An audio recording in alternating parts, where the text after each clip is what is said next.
Hello, all, and welcome back to another episode of Movies and Us, a weekly gathering place filled with conversations about movies, stories, and connection. My name is Jennifer Hahn. And I'm Sarah Callan.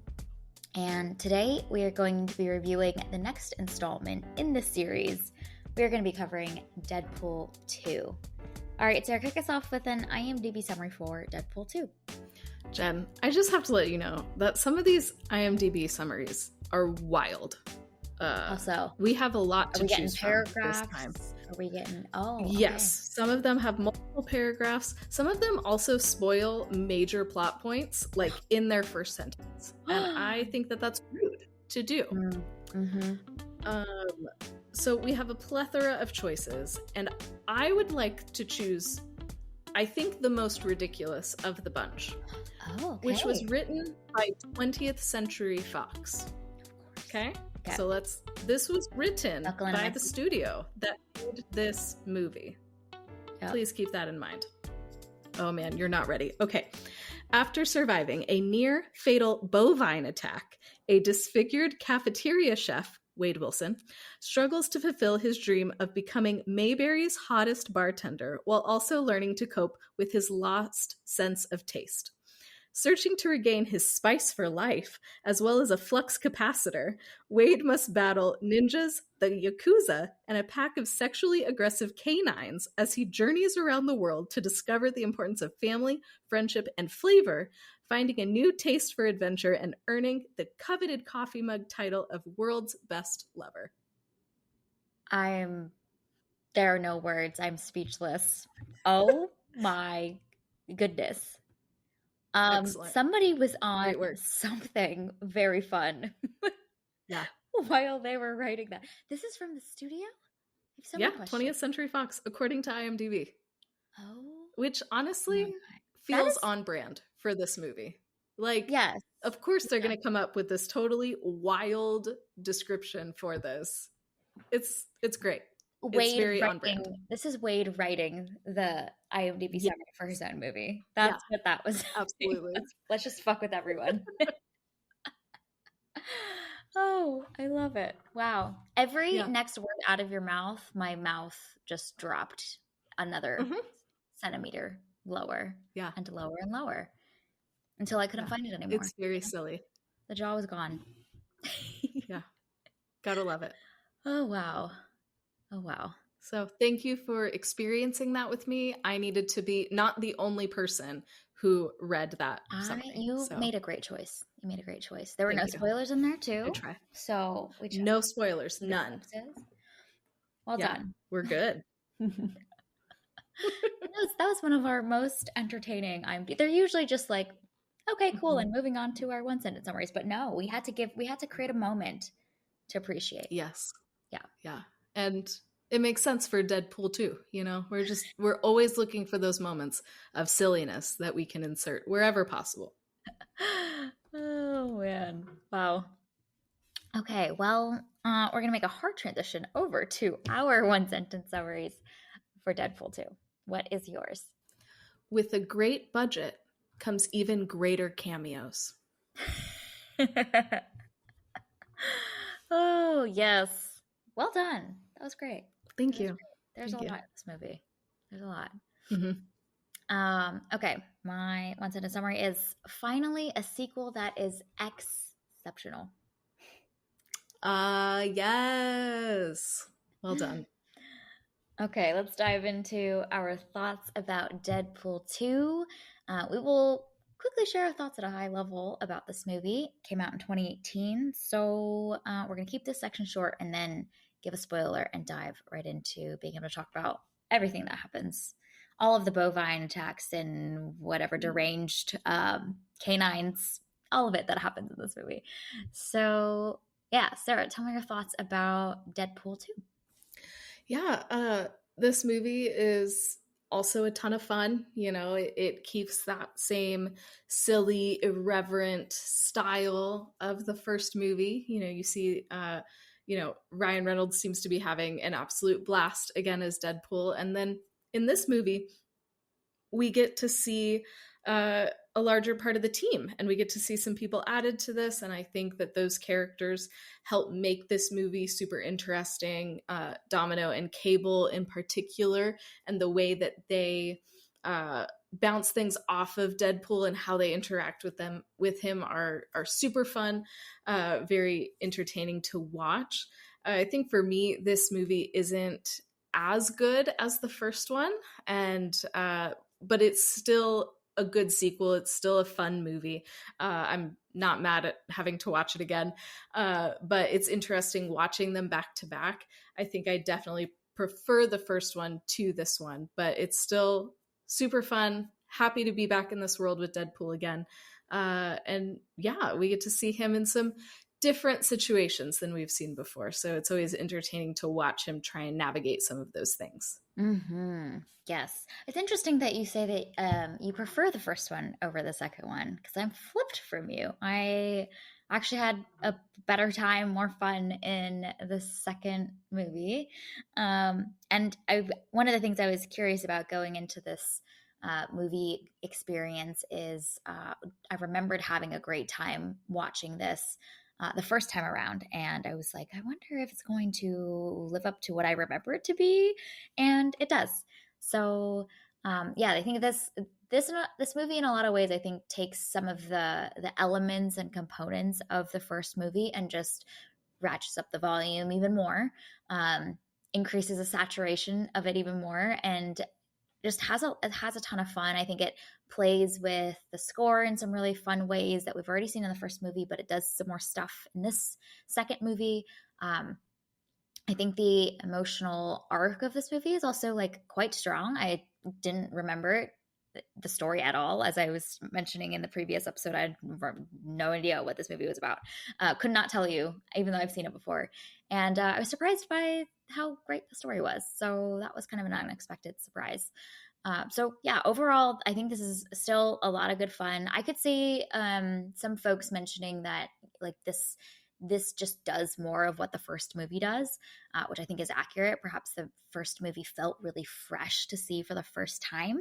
But I think the second movie really takes some of the great things about the first movie and just does more of it in some new and interesting ways without straying too far from what makes this brand this brand. So I had a great time with this movie. It was fun. Yeah, it is very on brand, and it's fun to see how this movie continues so many of those things that made the first movie so like fresh and fun without having to like rehash the same thing over and over again. So you see it's almost like they're in more of a box in this one, and yet they have still found a way to be creative and do fun new inventive things, which are always fun to see. You never know fully what you're going to get with Deadpool. I feel like he is just so creative and so zany that he'll just do something random and it's like, oh yeah, no, that's hilarious. And we see moments of that all throughout this movie, and like his references, his senses of humor, the things that he brings to the table are always entertaining, and we get some really good moments of that in this film. Yeah, for sure. I think especially some of those like commentary and jokes on the real life actors, the film industry in general. I think this second movie leans into that a lot more, which is some of the parts of the first movie that I loved a lot. I do think that the second movie definitely is like stops to pause to set up a joke and let that breathe a lot more, whereas I think the first movie is a little bit more breathless, and the humor and the jokes are just like integrated so fully into a scene, whereas this movie, I think the second Deadpool really like sets up a scene and kind of just lets us linger in a joke for I think a little bit longer than the first movie does. So as far as like the pacing of the humor, I think there is some slight differences in the style and the way that it executes some of those humorous bits, which I think is like a notable difference between the first movie and the second movie. Yeah, and you get to see, and the first movie does this too, but you get to see a different variety of styles of humor, especially because now the cast has expanded some.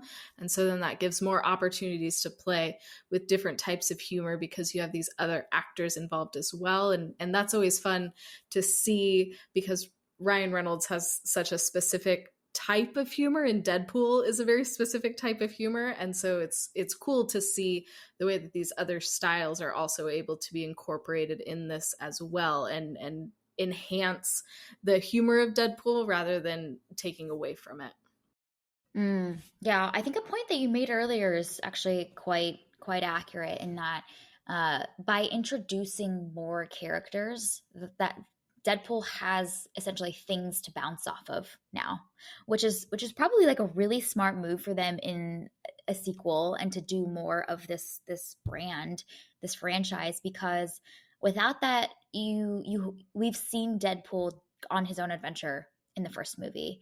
And perhaps they would have been a little bit more limited in what they can do with just Deadpool on another adventure kind of on his own, where he interacts with some people. But I think him having a team helps just set up more collisions between these characters to set up jokes. So that expansion, I think, is really smart for them to do in a sequel versus trying to replicate the first movie again. Law of diminishing return might be more challenging to do. No, let's throw some more people for him to collide and banter with, and I think that was a really smart choice for the writers of this movie. Well, and it's also so fun too because the entire first movie and a third or so of the second movie is Colossus trying to get Deadpool to join X-Men, and he's like, no, you should be part of our team. And in the first movie, Deadpool's like, no, I need to be alone, I am by myself, don't want to be with anybody else. And so it's kind of cool over these two movies to see how Deadpool does come to realize, like, hey, a team is actually not a bad thing, and to see kind of his own journey in that regard of trying out different things and trying different iterations of what a team looks like before he finally ends up where he ends up. And that's also cool to see that like multi-movie character arc, in addition to being, like you said, just a way for this to be more entertaining and really bring out those other sides of Deadpool. So it's just so smart on so many different levels for this movie to go that route. Mm-hmm.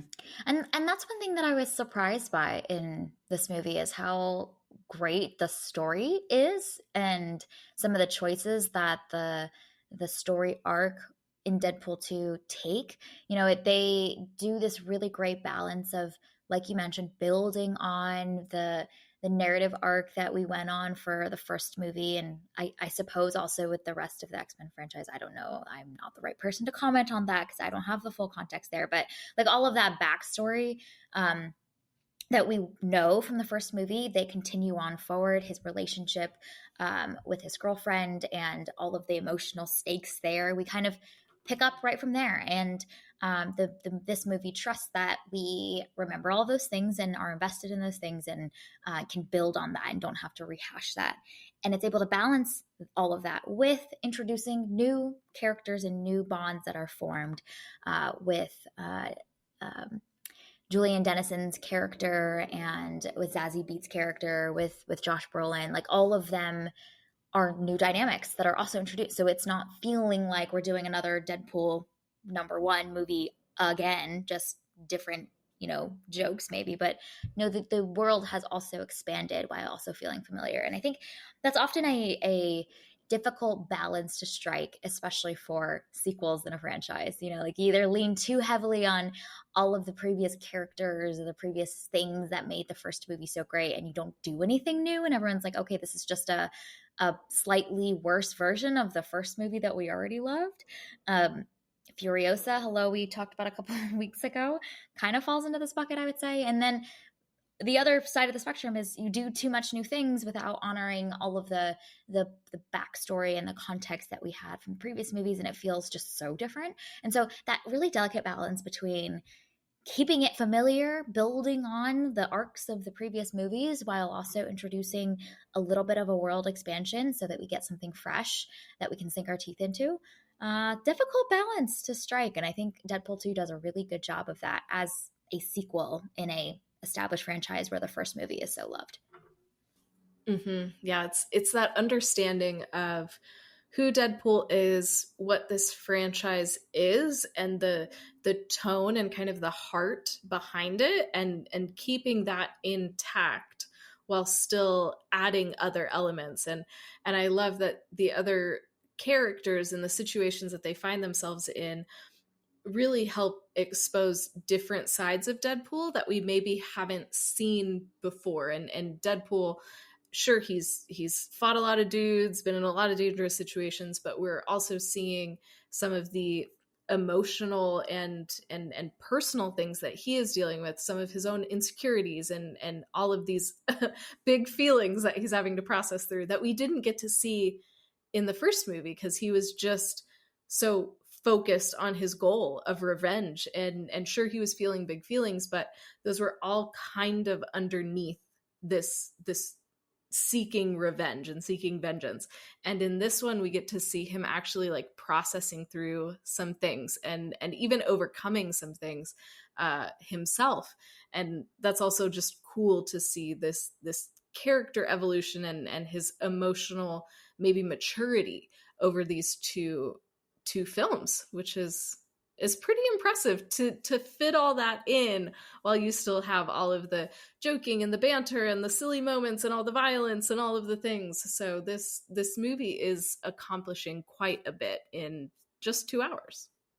Mm-hmm. Yeah, I was shocked by that watching this the second time around because what I remember is all of the fun parts and the wisecracking and the good fun and the silliness of this movie. But actually, there's a really strong emotional arc that happens over the course of this film, which I didn't expect.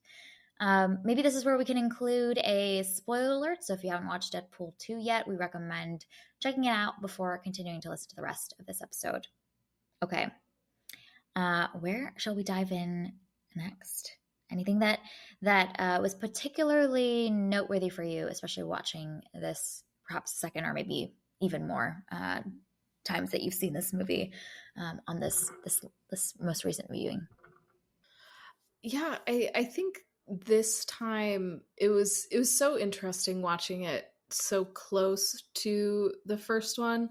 Um, just seeing how different the first movie felt to me than so many other superhero movies, and then the second film to me felt a little bit more in line with the genre.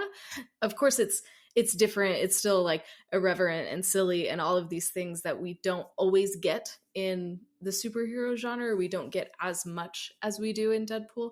But it was kind of interesting to see how this formula of tragic event leads the hero to form a team to save somebody who's more vulnerable, and then over the course they receive some healing themselves. Like that just feels maybe a more typical, especially for like X-Men, that feels more in line with that kind of franchise, and it just feels more like that type of movie. And I just thought that was interesting because there is so much commentary in both of these movies about Hollywood and about the MCU and about superhero movies just in general. So that to me was just an interesting choice to maybe use a very superhero-y type of plot to then make a commentary about superhero movies themselves.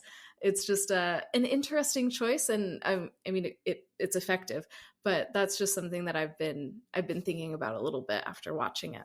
Mm.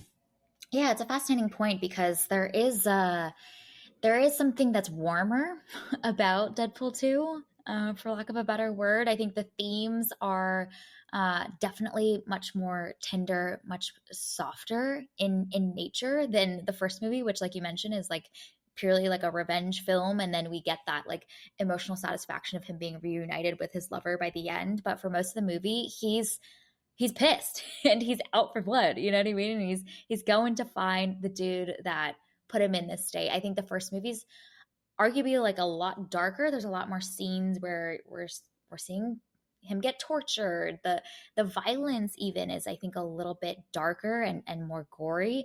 Whereas I think there's something a little bit more lighthearted and warmer about the themes of this movie around community and relationships and him sacrificing himself at the end and all of this stuff that feels, like you mentioned, perhaps more in line with the feel good aspects of a superhero movie, and yet he is still very much him. And so that juxtaposition is really fascinating, because they could have taken the sequel of Deadpool from the first movie and gone a darker, more snarky, more cynical route for this character that maybe comes back to finding that heart in him again by the end. But instead, I think this movie, for the vast majority of it, Deadpool's mission is inherently altruistic. Like his whole mission in this movie is primarily for something bigger than himself. It's not about him anymore. He wants to go and save this kid, and I think that's why it was really smart for the beginning of this movie to have that whole opening sequence with him, with Vanessa, and them learning that they want to have a child, and then her dying. Like I think that is key, I think, for the rest of the movie to work as well as it does, because there's this really meaningful connection between what this means for him personally and then his larger mission that he's going out to go save this kid.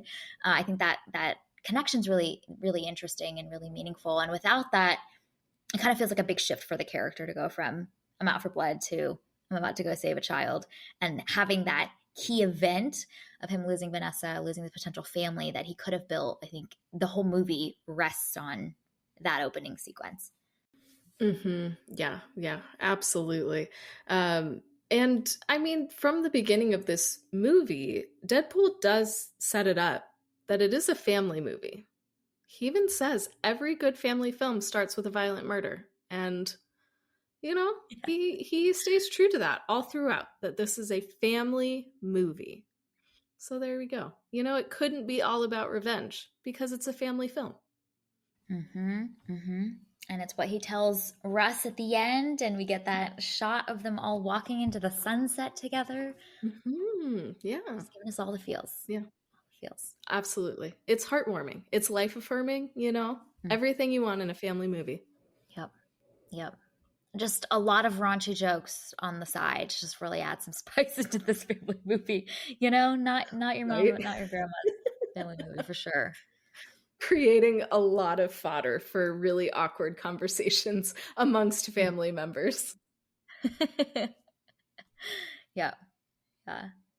One of the things that I really loved about this movie is how it plays with the score and the cinematography to enhance the jokes that it's making. I think it's something that obviously the first movie does extremely well, and I think we just get more of that in this second movie. And so one of the ones that I really loved was when he has that whole like rock meet bottom, and you see that the cinematography of the shots aligned with his timing of when the words come out of his mouth and the voiceover, and then the shots of the rock hitting him, like it's all so perfectly timed and slow motion and everything. I think there's just so many moments like that in this film where all of these filmmaking components are actually all contributing to set up and then land the joke that they're making. So I loved getting to see the way that this team is using all these film components to land and heighten the experience of some of the humorous bits. I thought that was really, really great. Yeah. And then in keeping with the creative things that carry over from the first movie, we get to continue to experience Deadpool's love for the 80s. And so like when he is standing outside of the manor with his little tiny boombox playing a song for Colossus right out of Say Anything. Yes. It's incredible.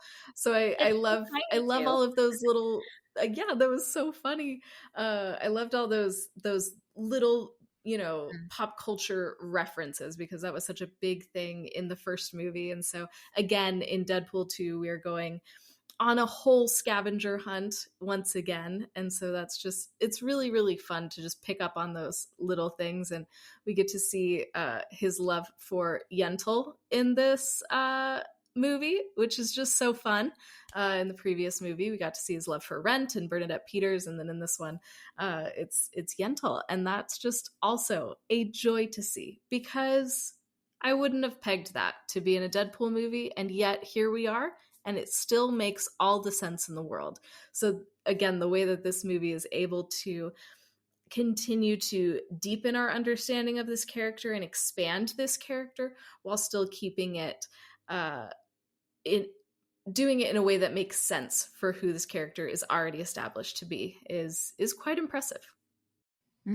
Yeah, yeah. I think some of the critiques that I've read about this second film is that it just feels like they did more of what they did in the first movie, which I think is accurate to a certain extent. But like we've been talking about, I do think that there's ways that they're taking the components of the first movie and just playing with them in new ways. It's a lot of the same stuff, maybe you could argue, but they're playing with it in different domains, different dimensions. They are having, I think, like more silliness and more fun with it too. And so I can see how maybe people might be wanting a little bit more from the second movie, but I think that it has struck for me the right balance between grounding in the things that worked well in the first movie, building on them, and then giving us enough newness that like I'm satisfied by the end. So I didn't need this film to do more. And I do wonder, I was going to save this for the end of our conversation, but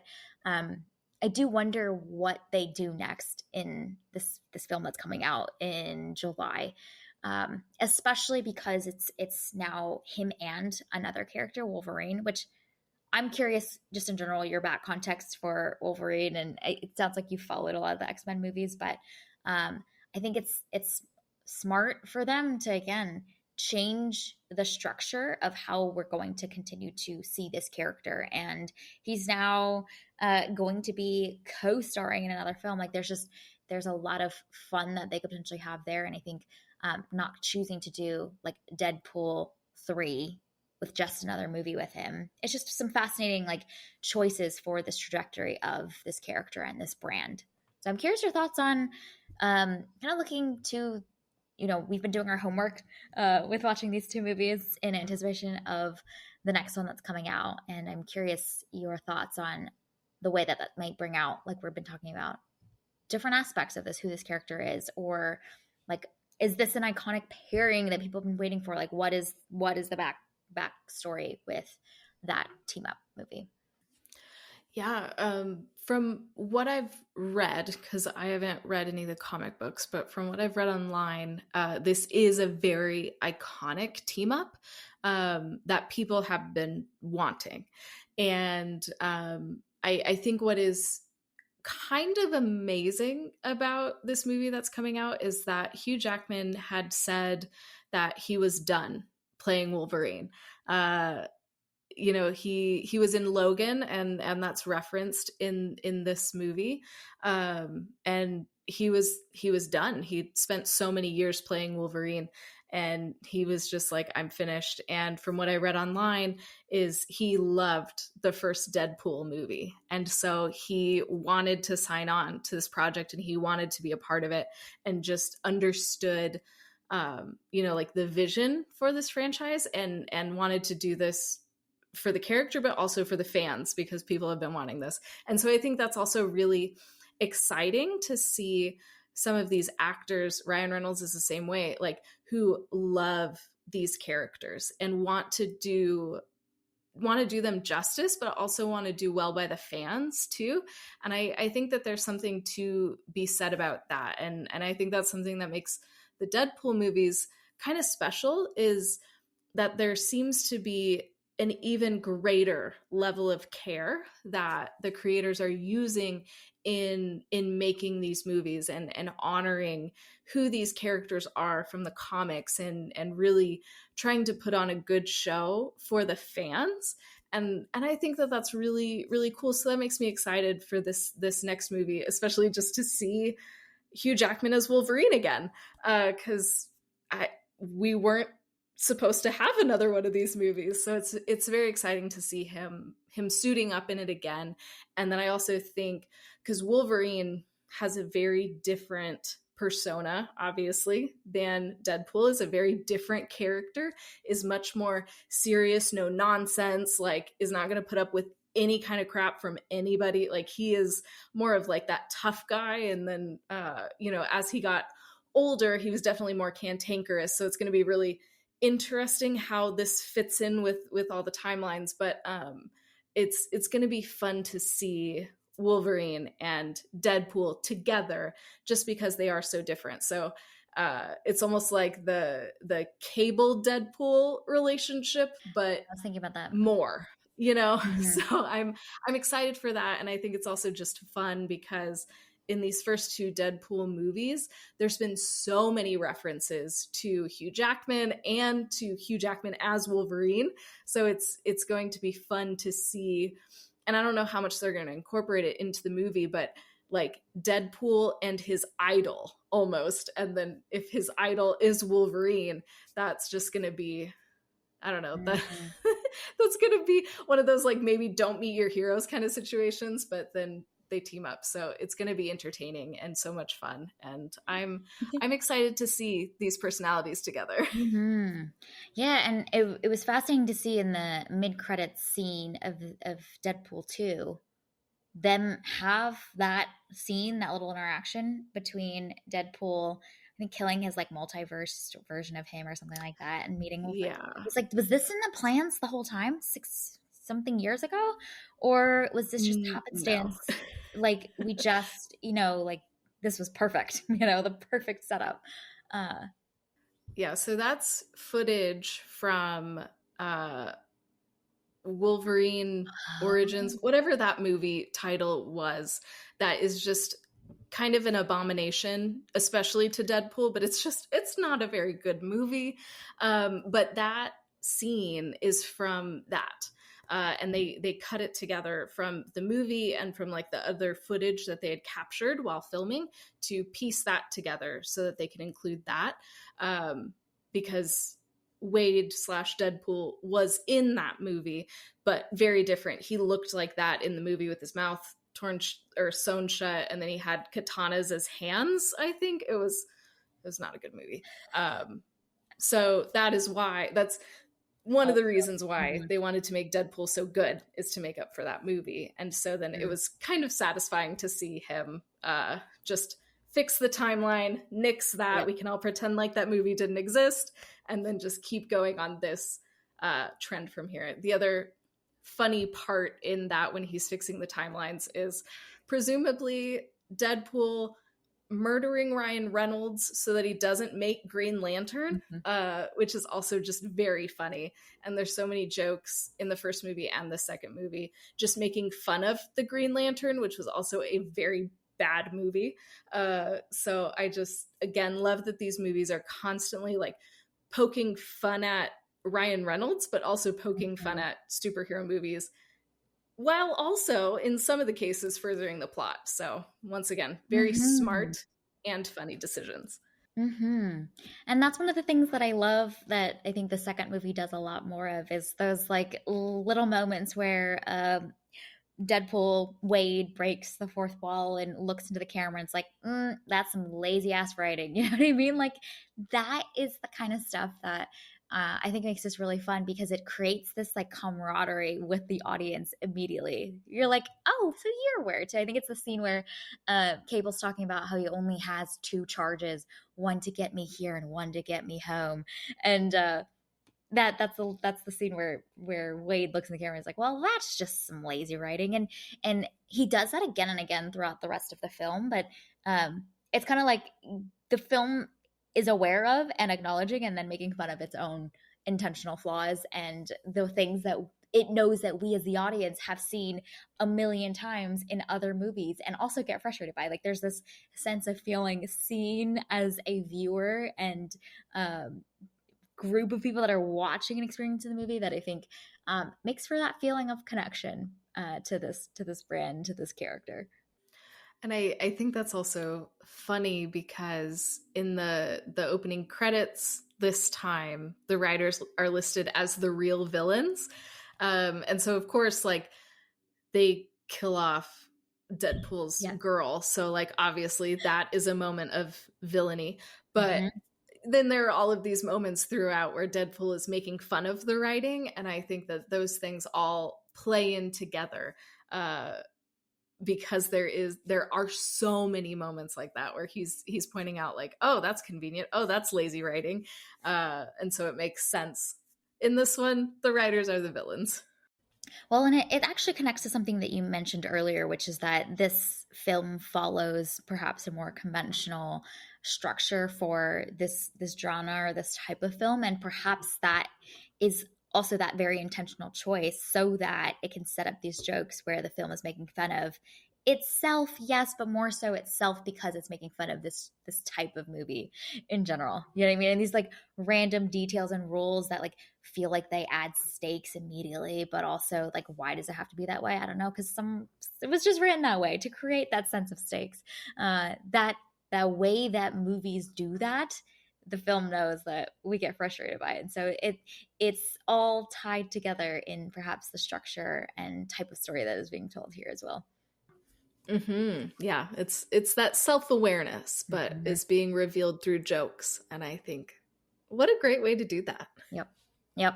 And that's the great thing about humor is that it calls out truths that we all have experienced or can relate to in some way, and it feels satisfying for us uh, in our seats at the theater or watching on our computers or at home to feel like, oh yeah, okay, so you get it too. Okay, I feel seen. Okay. Um, other big things that we wanted to talk about in this film.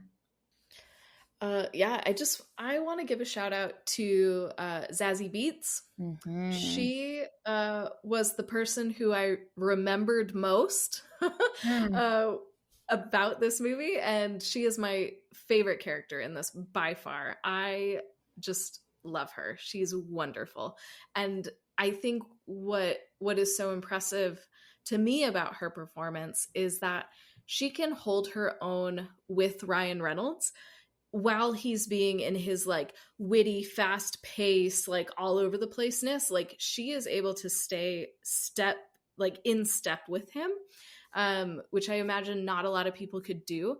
And just the chemistry that she has with him, and then her like physicality to be able to do Oh my gosh, yeah. all of these things. And so she is able to do both like action star and comedy at the same time, and you don't see a lot of people being able to pull that off, and she does it so well. And then obviously the character is written to be a great complement to Deadpool. But yeah, Zazie Beetz gives a fantastic performance in this, and for me she is the highlight of the movie. Hmm. Yeah, and it's interesting because we've often seen him paired with these like incredibly stoic, like macho, like very serious, like characters around him. In the first movie, it's Colossus. In this movie, it's Cable. It sounds like in the next movie, it'll be Wolverine. But in the action sequences, she brings this like interesting dynamic where she can serve it back to him, but she's also got the stability and this sense of confidence and calm in the midst of chaos that like he doesn't have as a character. You know what I mean? Like he is chaotic as hell when he's, carrying out his mission. He's running his mouth the whole time. He is freaking out about like, oh my gosh, I didn't expect that. And she's just it's part of like her superpowers with the whole luck thing. But I think it's interesting. It makes for such a visual foil to him as well, where she is just executing so calmly with such precision, and he's over here like flailing a little bit, like still highly effective but also flailing a little bit. So I thought those moments made those action sequences feel really dynamic and fun to watch because we're not just getting two characters freaking out the whole time. um, she's confidently striding forward and he's trying to keep up. And I love the way that they have constructed those scenes to really make that dynamic pay off. You know, like when they are going on their adventure to free Russell from that convoy or whatever, and they're the wind takes the parachutes, and we see the wind picking superheroes off one by one by one, and all of this stress and tension, and then you see Domino, and she's just like gliding along, tra la la la la, oop, I'm here, I got this, and we just see that constant cutting back and forth between them. So we're constantly being faced with that contrast between the two, which just heightens everything because we just see it back to back to back. And then the way that we can see Domino's powers in that scene in particular is so cool because it's kind of like a giant like Rube Goldberg machine of just like one thing after another. It just has to work out perfectly, and that's her luck on display. And so I also love that that whole scene is set up with their they're going back and forth of luck is a superpower. No, it's not. Yes, it is. No, it's not. And so even as the audience, we might be doubting, like, who is this chick? Like, why does she think that luck is a superpower? And in a scene like that, you're like, oh no, that's a really legit superpower. She is a full superhero. So I love the way that that whole introduction is set up, and then the introduction of her powers follows after, which makes her even more impressive after we get to see her surviving all of that like a champ, especially with Deadpool being kind of a maniac. Mm-hmm. Yeah, and I think that whole sequence is really fun to watch when we discover what her powers really mean because visually we're like, "Oh my gosh, she's about to get nope, she doesn't. She somehow is perfectly timed to be right underneath the giant truck as it's flipping." Like it just made for a lot of like really fun visual anticipation to be like, "What crazy lucky thing is going to happen next that we get to see with the bullet flying like right past her ears." Like it's not just like visually very fun to watch as well. And I think that I mean we've seen a million like big crashes and action sequences in movies for years and years and years, and to see something that's like I'm no longer anticipating whether or not she's going to be okay. I'm like, what cool new way will she skirt death somehow because of this really unique and fascinating superpower? And it's funny because I think Ryan Reynolds' character earlier, when they're having that like back and forth banter about it, he says something along the lines of like, "Well, like luck isn't a real superpower. They're not gonna put that in a movie because that's not cool. It's not cinematic." And then you're like, "Oh no, you were very wrong, my dude. It is very cinematic and very thrilling to watch luck happen one after the other in this like really big dramatic way." So I love that that felt like a payoff to a setup from a previous conversation that they had too, where he was like, one, how does that even make sense? But two, it's such an abstract concept that they can't showcase that in a movie. And you're like, challenge accepted. And the movie does it in a really deliciously exciting way. And it's also so fun because, like, who has that as a superpower? Like she is, from what I read, a character in the comics, but I don't know that we've ever seen an MCU or a DC movie where a character's superpower was luck. So it's still fun, in 2018, after we've seen so many superhero movies, that the people behind Deadpool are choosing to bring to life some of these superheroes and these superpowers that we may not have seen before. And I just love that choice. Even in Deadpool's like ragtag group of people, they all have some really interesting superpowers. And I think that that's also just such a fun choice to be able to showcase these different powers that we might not be used to seeing or might not get a lot of screen time, because they're still cool even if they're a little bit weird. Mm-hmm. And they're all so different from each other too. So getting to see them team up, I think, is really fun and satisfying. And I think it's one of the things that we love about the Marvel movies and seeing all of our favorite superheroes come together in the movies where it is a team sport and a team dynamic for them to tackle something, because we get to see their superpowers used in their very unique ways that only they could do. So we get a little bit of a taste of that, especially in the ending, final big climactic action sequence at the end of this movie. Yeah, it's always fun to see them team up and see how not only how their powers interact with each other, but how their personalities Yeah. interact with each other as well. And it's always fun, those moments, like even though they're superheroes and doing things that we can never do, how those personality and team dynamics are still so human. So it's still very relatable, even if what they are physically doing is not relatable to us, maybe. Yep. Yep. Very true. Very true. They feel like a family. The theme of the movie. Look at that. Mm-hmm. It all comes together. Wow. Way to go. Brought it full circle. Yes. Ah. So I mentioned the score. I love the way that this movie just plays with the score and has so much fun with the score. So obviously one of the big ones is when Wade says, I like dubstep, and the rest of that action sequence is just like him fighting someone. I don't even remember who it was, with the dubstep going. Then the other moment that I really loved with the score, just having a good time, is when they're fighting with that big dude. I think they call him the Juggernaut. I don't remember the dude with Juggernaut. the Yep. yes. When they're fighting him outside the orphanage, there's this like operatic score going. And when you listen closely, they're singing "Holy shit" in their operatic voices. And I just thought that was so fun. So the juxtaposition of seeing these very like different looking characters fight each other so violently with this like epic operatic score singing "Holy shit" was just an experience I didn't know that I needed, but I needed. It was great. Mm-hmm. Yeah, the oh holy shit balls is one of my favorite moments in this. And I need, and I did no research on this because it probably exists somewhere, but I would really love to see the choir that sang this, because I just feel like that would be really, really fun to watch them recording this. Because Mm-hmm. how often does like a beautiful professional choir like that get to sing something like "Oh holy shit balls" over and over and over again? Probably never. So I one of my favorite moments in this. Yep. It was so good.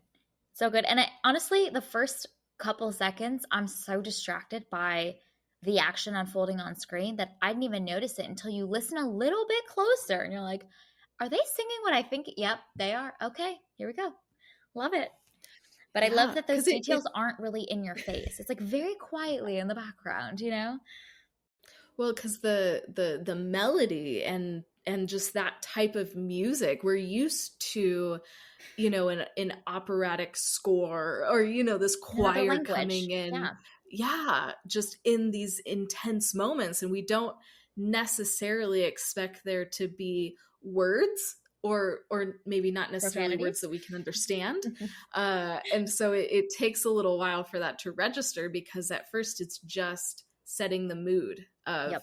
oh yeah, this is what we're used to, the action is building, this is what we're used to hearing, and then all of a sudden it's like, oh wait, they're saying some things in here. Oh, it's so fun. Yep. Playing with our expectations. It's great. One of the other moments that I thought was really funny, and again, playing with our expectations, is all of the whole sequence of his slew of jokes during his almost death scene, and every time a character in a movie dies, they do the like soft roll of the head to the side, and you're like, oh no, this is the moment, and then the long pause before he cracks his next joke. I thought that whole sequence was perfectly paced, perfectly timed. But what's also really great about that whole sequence is we're so like caught off guard by that whole sequence that by the time we get the really emotional moment with him seeing Vanessa again and having that really like emotional conversation with her in heaven, or almost heaven, we're almost so disarmed to not expect that, because we were expecting it earlier, and there's a gap in our expectations, and so when it hits us again, it almost hits harder because we weren't primed for it the way that we would be when we get the traditional death scene at the end of a battle, and so I thought that was really effective.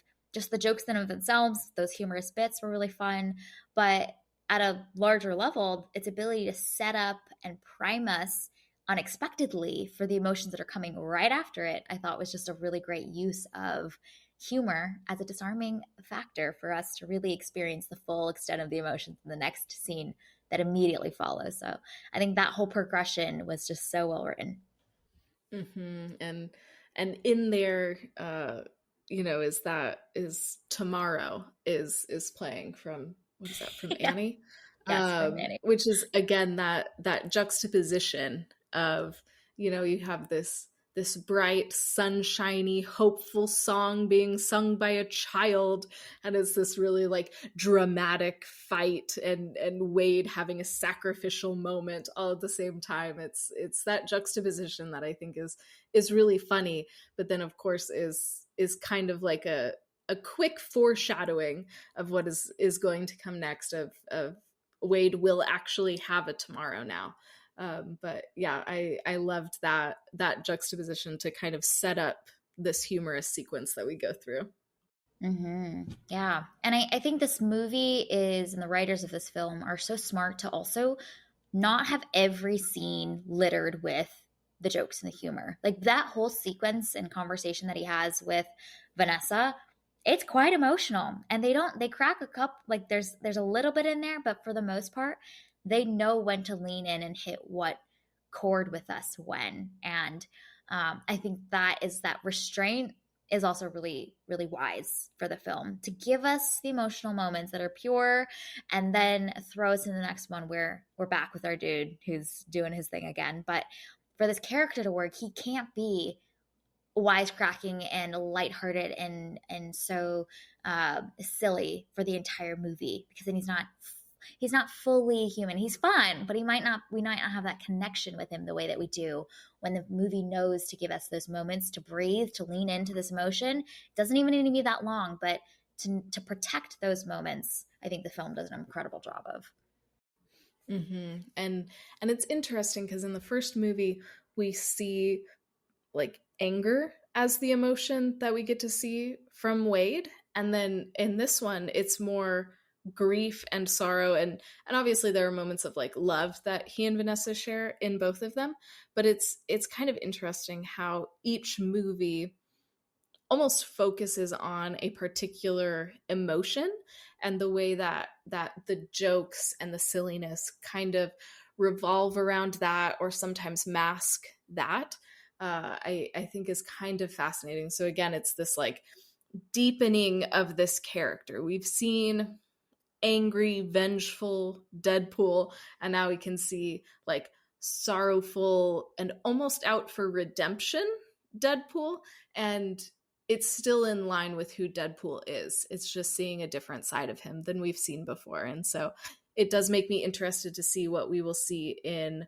the next film. Is there going to be one primary emotion that Deadpool is trying to work through, and then how will that maybe expand our understanding of this character from these two movies? Yeah, yeah, and I think you make a really great observation around him going through the experience of anger in the first movie, and only because he's gone through that in the first movie can he now give and guide and provide that wisdom to Russ, who is experiencing the full spectrum of that feeling of rage and revenge. And because Deadpool's experienced that, we believe him when he says, this is not going to set you free. Like, this is not, you're not going to find the catharsis that you need. What you really need is relationship and community. And we believe it because we've seen him experience that. We've seen him walk through that season for himself.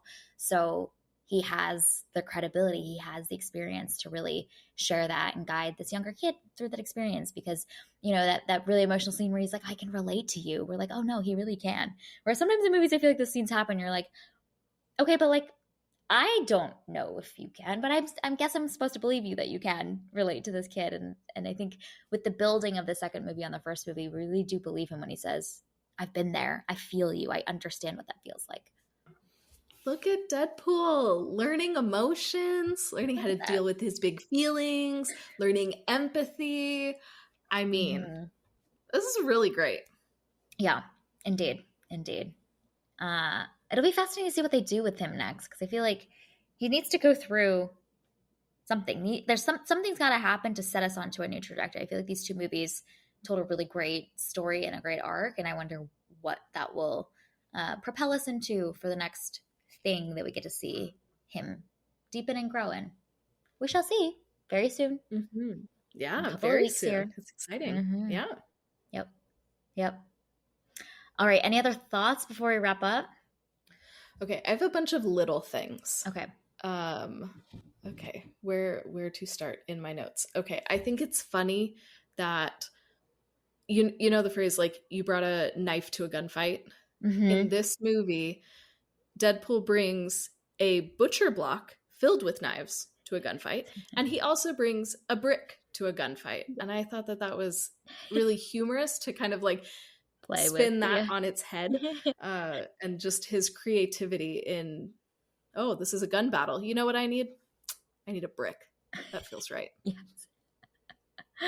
Oh, it's so good. Well, and it's also just such a like a callback to that whole opening sequence where his little cream cheese knife really did not work for him, did not serve him well. When Homeboy had a gun and took the person that he loved out, you know what I mean? And so his willingness to be like, we're gonna do this again, and we're gonna do it better. Mm-hmm. And then, okay, so Deadpool 2 has a few things similar with some other movies that we've watched recently. Mm-hmm. So, Deadpool is the second movie we've watched this year where a former member of the MCU has a tragic family history and also happens to keep a child's teddy bear as part of his costume. And that is Cable in this movie, and then whatever his name is, Dementus in Furiosa. Mm-hmm. Josh Brolin and Chris Hemsworth. And it is like strapped to them too. That is Yeah. key. No matter where we go. Yep. Yeah. Although yeah. Dementus waits for his very creative ways that he carries said stuffy with him around. Yes. He's got it like on his back, hanging sometimes, off his belt. He's got little contraptions for it. I feel like Cable could really learn a thing or two. You know, got to get creative. Mm-hmm. Fashion. Yeah. Yeah, there's room for improvement here on his fashion, on his branding, all of that. But I feel like Dementus has a little more fun in his life, so it tracks with absolutely. who they are as characters. Cable's like the guy that's like function over. Yes. I don't care how it looks. Yeah, he has no time for that. No. Okay, so then Deadpool 2 is also the second movie we've watched this year that Brad Pitt stars as an invisible character. That is so wow. Yeah. Yeah. Yep. And both movies just happen to also star Ryan Reynolds. So that is Deadpool 2 and If. That is wild. I love that these like little connections in your brain are firing. Was this during or after? Honestly, during? No, that was during. The second that they showed Brad Pitt's face, I was like, oh my gosh, this is the second movie that we've seen this year where he's played an invisible character. This is incredible. Oh, man. Yeah. My last thing, I thought that I had one more, but now I'm not seeing it in my notes. So my last thing is there are quite a few pinky rings at the start of this movie. Oh my gosh. Oh no. I'm not going to ask you which ones they were because they were very fast. So it was when Deadpool was on his tour around the world, like taking out bad dudes. And the main bad Chinese guy had one. And then a couple of the henchmen did. The hand that is cut off that has the gun in it had a pinky ring on it. And then they flashed to a funeral in Sicily, and one of the dudes had a pinky ring on then as well. So I feel like, because they're all bad guys who are, high up in some criminal enterprise who probably want to like seem like they have a lot of power, a lot of wealth. Like it tracks with my pinky ring villain thesis we have going on here. Yes. And specifically the like, we need to be flashy because this is how we, assert our dominance. That tracks because, if you're head of a criminal empire, you've got to reign fashionably. Mm-hmm. Absolutely. It is a must. It's very important. Yeah. I love it. Oh my gosh. Okay. Any other last thoughts before we wrap? Did we hit them all? Oh, I did have one other question. Okay. So when Deadpool is growing his legs back, and I could be wrong, his legs didn't appear to have any scarring on them. So when does his scarring come back? Is that like just when he's like fully grown adult, or when he like regenerates? Are the scars not there anymore? And then if so, why is his face still scarred? Because didn't his head come off in the explosion? So like, did he have to like regrow a whole head? Did they sew that back on? Like, what's going on here? And with his scar business, but I have questions about the whole like regenerating thing and the scars. But I also might be the only person who is asking these questions. Yeah, probably. I'm sure there's a Reddit thread of very special I'm sure there are souls that also need to know. So that was very generous of you. That are detail oriented and like desire consistency in the rules of the universe. Yeah. Because what's it's that Monica Geller quote that you love? Rules help control the fun. There we go. There it is. And it's true. Anyway, I want to know the rules of this universe. I need it to make sense if you want me to follow you. And his little tiny child legs did not appear to have scars. I don't know. Maybe they did and they were just really like difficult to see, but I didn't see any. And so I have questions. Right. Because if you have baby soft skin when you get your bottom half chopped off, then let's just cut your top half chopped off. Get that going. Regenerate, and we're Gucci. Right? Yes. Well, because his whole like body got exploded. Yeah. So like presumably, I mean, but like how did he get put back together? Was this like your parts are sewn back on, like a weird Frankenstein situation? Did you just like randomly regrow from some cells left out? Like what's going on here? So I have a lot of questions about the mechanics of his healing powers, and those are just details that the movie is not wanting to give me, which I understand, but I have questions. It wants you to notice the details of the operatic singing, but these we just bypass them. But okay, I appreciate that you're thinking about this. These are the important questions. You're just looking out for your dude. You know, if you can be beautiful again, we would not want to deny this opportunity for you. Yeah, especially because the whole first movie was him going like, hey, Ajax made me ugly, which he's not, but he thinks that he is. So like, I don't know if that's a really I mean, it's not simple. It's probably very painful and a long process, but like, if you don't want to be scarred anymore, it seems like that's the way to go. Yeah. All right. Thank you for hearing my concerns. I will never talk about it again. If anyone knows, let us know so that Sarah can release this burning question out of her collection of an entire database of burning questions and free up some space for the next one, for the next movie. Let us know. All right. Well, this was our review and discussion of Deadpool 2. You can find it available on multiple streaming platforms. Thank you for listening to this week's episode of Movies and Us. Our name sums it up. We're all about movies and the powerful ways we can connect with each other and the world around us. This podcast is about all of us and our shared stories. So everyone is welcome here, and we're so glad you spent time with us today. You can subscribe to this podcast on Spotify, Apple Podcasts, or wherever you tune into your favorite shows. Drop us a rating and review, letting us know your thoughts about Deadpool 2. Connect with us on Instagram, Threads, and TikTok at moviesandUsPod, or email us at moviesanduspod@gmail.com. We will be back next week to discuss the film Hitman. We hope you have an amazing week, and we'll chat again very soon.